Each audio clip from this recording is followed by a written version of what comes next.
Kepada Tuan dan Puan, para anggota DPR yang terhormat, apa kabar hari ini? Sepertinya tak sebaik biasanya. Sama, di sini pun begitu. Kita semua memang sedang diuji. Hidup memang tak selalu baik, kan? Seperti kami-kami ini, Tuan dan Puan juga mungkin lebih banyak bekerja di rumah. Kalau lihat siaran sidang atau rapat terbuka di gedung DPR sekarang sih kelihatannya banyak kursi yang kosong.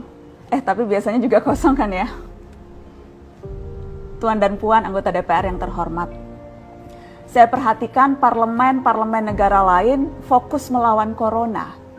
Tapi rasa-rasanya isu-isu yang keluar dari Senayan belakangan kok kebanyakan tidak terkait corona ya?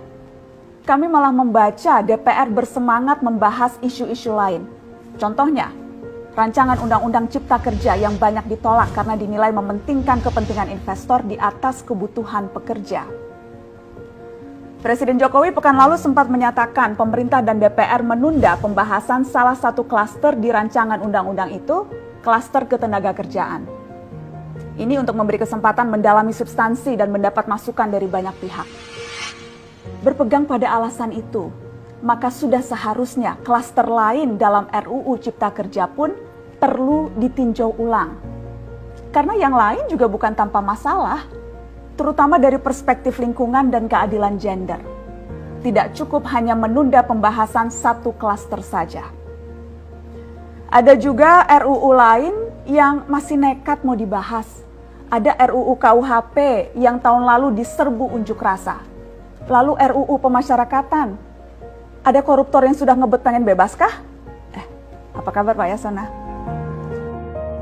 Terus terang saja, membahas undang-undang yang menyangkut hajat hidup orang banyak di masa seperti sekarang ini terlalu mengundang curiga.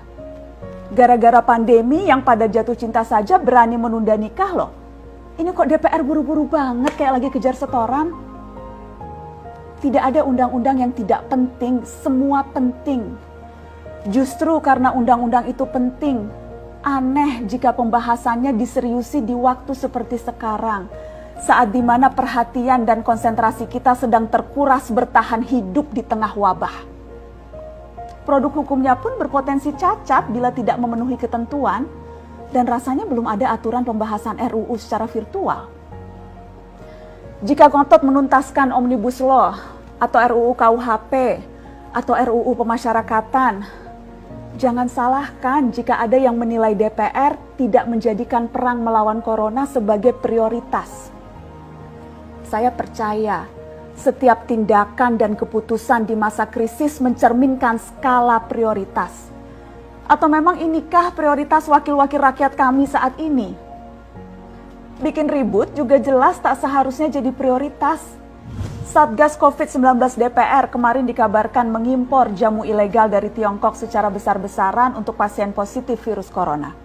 Satgas kemudian membantah itu, katanya ini diproduksi di Jakarta dan merupakan sumbangan Wakil Ketua DPR RI Sufmi Dasko yang akan dibagikan gratis ke berbagai rumah sakit. Kemudian dikabarkan juga jamunya mengandung bahan berbahaya dan belum terbukti klinis. Satgas lagi-lagi membantah, katanya sedang proses mendapatkan izin edar di Badan Pengawasan Obat dan Makanan. Sedang itu berarti belum kan ya?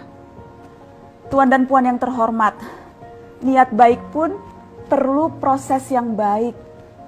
Proses yang semrawut hanya akan disusul polemik. Sementara sekarang kita sedang banyak-banyaknya menaruh harapan kepada negara. Tindak tanduk DPR salah benarnya akan selalu dilihat. Makanya sempat ramai juga warganet mengkritik Satgas COVID-19 DPR RI yang berfoto mengenakan APD saat hendak berkunjung ke rumah sakit darurat Wisma Atlet menyerahkan sumbangan DPR. Ini dinilai melukai hati masyarakat. Tenaga medis kita saja bertaruh nyawa benar karena kekurangan APD. Tidak ada yang meragukan jumlah sumbangan DPR. Kami yakin pasti banyak, namanya juga DPR, beli ribuan rapid test saja mampu, ngeborong jamu apalagi. Tapi ini soal rasa dan empati. Kecuali ya, kalau yang dipakai anggota DPR itu APD yang lain, alat pelindung dewan. Salam hormat dari kami yang kalian wakili.